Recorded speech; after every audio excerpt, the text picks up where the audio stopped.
ស្រីនៅក្រោយផ្ទះសុទ្ធតែដណ្ដើមគ្នាប្រច័ណ្ឌដើម្បីលោកម្ចាស់មានតែខ្ញុំម្នាក់គត់ដែលមិនចេញក្រៅផ្ទះឆ្អែតហើយគេងលក់ហើយញ៉ាំចំពោះខ្ញុំការឆ្លងភពមិនមែនមកដើម្បីដណ្ដើមអំណាចក្នុងផ្ទះទេជាតិមុនក្នុងនាមជាអ្នករៀបចំផែនការហុងស៊ុយពេលខ្ញុំសន្សំបានគោលដៅទាំង10រួចរាល់ស្រាប់តែគង់បេះដូងបើភ្នែកឡើងវិញស្រាប់តែឆ្លងភពមកធ្វើជាស្រីស្នំតូចបំផុតដែលមិនសូវមានគេចាប់អារម្មណ៍ក្នុងវិមានយ៉ាងនេះមានដំណឹងមកពីព្រំដែនថាលោកម្ចាស់យងនាងរងរបួសធ្ងន់លោកម្ចាស់មិនដែលនៅជិតស្រីទេលោកស្រីចាស់គ្រងនឹងជ្រើសរើសមនុស្សទៅទីនោះទោះបីជាប្រពន្ធចុងនឹងស្រីស្នំតែព្យាយាមបញ្ចាយបញ្ចាក៏ដោយក៏លោកស្រីចាស់បែរជាជ្រើសរើសយកខ្ញុំទៅវិញចុងក្រោយខ្ញុំត្រូវបានគេបញ្ជូនទៅព្រំដែនតាមឈ្មោះគឺទៅមើលថែរក្សាលោកម្ចាស់ប៉ុន្តែតាមពិតជាមនុស្សចំណិតដែលលោកស្រីចាស់សង្ឃឹមទុកយ៉ាងខ្លាំងធ្វើដំណើរបានកន្លះខែមកបរិយាកាសកាន់តែស្ងាត់ជ្រងឃើញមេឃកាន់តែងឹតពួកយើងក៏សម្រាកនៅស្ថានីយ៍ស្នាក់នៅមួយកន្លែងនឹកស្មានមិនដល់ថាទើបតែសម្រាប់បានបន្តិចខាងក្រៅស្រាប់តែមានសម្លេងស្រែកឡូឡាពួកជនអានេថាសម្រុកចូលមកហើយ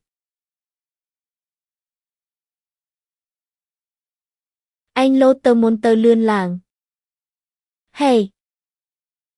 នៅក្នុងស្ថានីយ៍បាក់បែកនេះមិននឹកស្មានថាមានលាក់ស្រីស្អាតម្នាក់សោះលើកនេះច្បាស់ជាមានរបស់ល្អដូរយកស្បៀងអាហារហើយនាងតូចនេះមានស្បែកមាត់ខៀវខ្ចីណាស់ច្បាស់ជាលក់បានថ្លៃមិនខានកុំនៅបងអង្គយូរចង់នាងយកទៅឲ្យតែមិនសម្លាប់ខ្ញុំភ្លាមទេខ្ញុំនៅតែមានឱកាសរត់គេច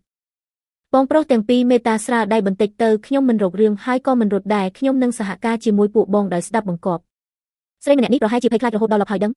ខ្ញុំត្រូវបានគេនាំទៅទីធ្លាខាងមុខស្ថានីយ៍ជនអានេថា30នាក់កំពុងឡោមព័ទ្ធមនុស្សមួយក្រុមដែលត្រូវបានគេចាប់ខ្លួនអូយឯង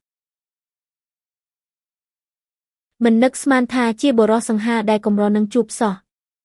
ក្រឡេកមើលមួយភ្នែកនេះបែរជាកំណត់ព្រំលិខិតរបស់ពួកយើងទៅថ្ងៃមុខកាត់មិនដាច់រុំមិនជ្រះធ្វើដូចជាខ្ញុំជាវត្ថុខ្វក់ដែលមិនអាចប៉ះពាល់បានអីចឹងចង់រត់ចេញពីទីនេះទេខ្ញុំអាចនាំលោកគេចខ្លួនបានហើយថែមទាំងអាចនាំលោកទៅរករបស់ល្អទៀតផងនៅក្រោមដីវិហារនេះមានបន្ទប់សម្ងាត់មួយខ្ញុំទីមើលទៅដឹងថាមានរបស់នៅក្នុងនោះនាងចង់មានន័យថានៅខាងក្រោមនេះមានបន្ទប់សម្ងាត់មែនទេតើក្រឡានេះពិតជាត្រូវមែនពេលខ្ញុំចុះពីលើទេគោភ្លាមខ្ញុំបានពិនិត្យមើលរួចហើយតាមក្បួនហុងស៊ុយទីនេះមិនគួរកសាងវិហារលោកតាសោះអាយុប៉ុណ្ណឹងដែរបែរជាយល់ដឹងពីរឿងទាំងនេះទៀត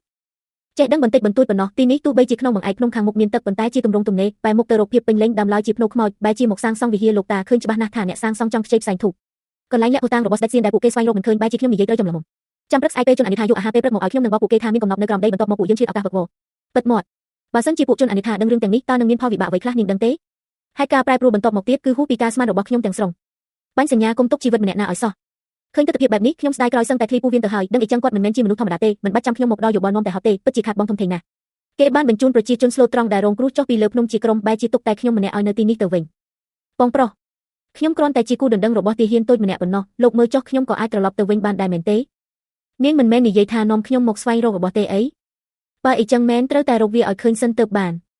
មេតាយពិតជាមានបន្ទប់សម្ងាត់មែននាងពិតជាមានសមត្ថភាពគ្រាន់បើដែរនាំផ្លូវទៅរបស់គ្រប់យ៉ាងនៅទីនេះអស់ហើយភារកិច្ចរបស់ខ្ញុំចាត់ទុកថាបានសម្រេចដោយជោគជ័យហើយមែនទេយកទៅចាត់ទុកជាកម្រៃពលកម្មរបស់នាងចុះសៀវយានម្នាក់នេះមើលទៅហាក់ដូចជាមើងម៉ាត់ប៉ុន្តែភ្នែកពិតជាមិនអន់ទេគាត់ឯណាដឹងថាការបោះឲ្យធម្មតានេះបែរជាបោះរបស់មានតម្លៃមិនអាចកាត់ថ្លៃបានគឺត្បូងរកមាតាបុត្រមកឲ្យខ្ញុំទៅវិញបន្ទាប់មកពេលមើលពួកគេជញ្ជូនភស្តុតាងបរិសទាំងនេះពិតជាមានថ្វីដៃខ្លាំងពូកែមែនជាពិសេសគឺសៀវយានរកពីជាបរិសខ្លាំងអង្អាចរបស់គាត់ធ្វើឲ្យខ្ញុំមើលទៅទប់ចិត្តមិនបានតតែសោះមេតាយ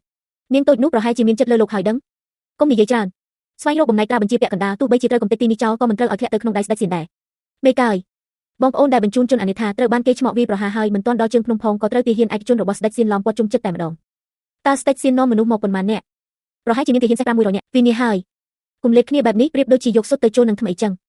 អ្នករាល់គ្នាថ្ងៃនេះបើមិនវាសម្រុកចេញទៅដើម្បីរស់ទេគឺត្រូវតែស្លាប់នៅលើសមរភូមិនេះគ្មានផ្លូវទី3សម្រាប់ជ្រើសរើសឡើយ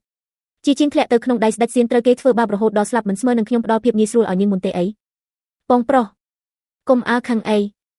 ខ្ញុំយល់ដឹងខ្លះអំពីយុទ្ធសាស្ត្រភូមិសាស្ត្រយកទឹកឈ្នះច្រើនប្រហែលជាអាចជួយបាននិយាយមកពួកយើងនៅពាក់កណ្ដាលភ្នំចំទីដើរខ្យល់បក់ល្អត្រូវប្រើភ្លើងវាយប្រហារបិទផ្លូវខាងមុខជាមុនសិនបន្ទាប់មកយកបញ្ជីកណេឲ្យធ្វើជានុយចែកជា3ក្រុមនាំពួកគេទៅកាន់ច្រកជ្រលងភ្នំរណៈមនុស្សដែលនៅសល់វាសម្រុកចេញតាមច្រកខ្សោយបំផុតប៉ុន្តែអ្នកដែលធ្វើជានុយប្រហែលជាគ្មានផ្លូវត្រឡប់មកវិញឡើយមេតាយខ្ញុំសុំទៅការងារដ៏គ្រោះថ្នាក់បែបនេះស្មានតែគ្មានអ្នកណាព្រមទទួលយកទៅហើយមិននឹកស្មានថាកងទ័ពទាំងនេះ បងប្រុសប្រសិនបើយើងអាចវាយសម្រុកចេញទៅដោយជោគជ័យតើស្នានេះអាចជារបស់ខ្ញុំបានទេចង់បានរបស់នេះតើនាងព្រមលះបង់អ្វីដើម្បីដូរយកវាលោកមកចិត្តបន្តិចមកខ្ញុំនឹងប្រាប់លោកពីតម្លៃលះបង់របស់ខ្ញុំ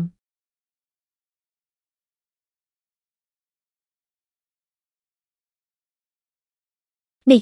គឺជាតម្លៃលះបង់របស់ខ្ញុំ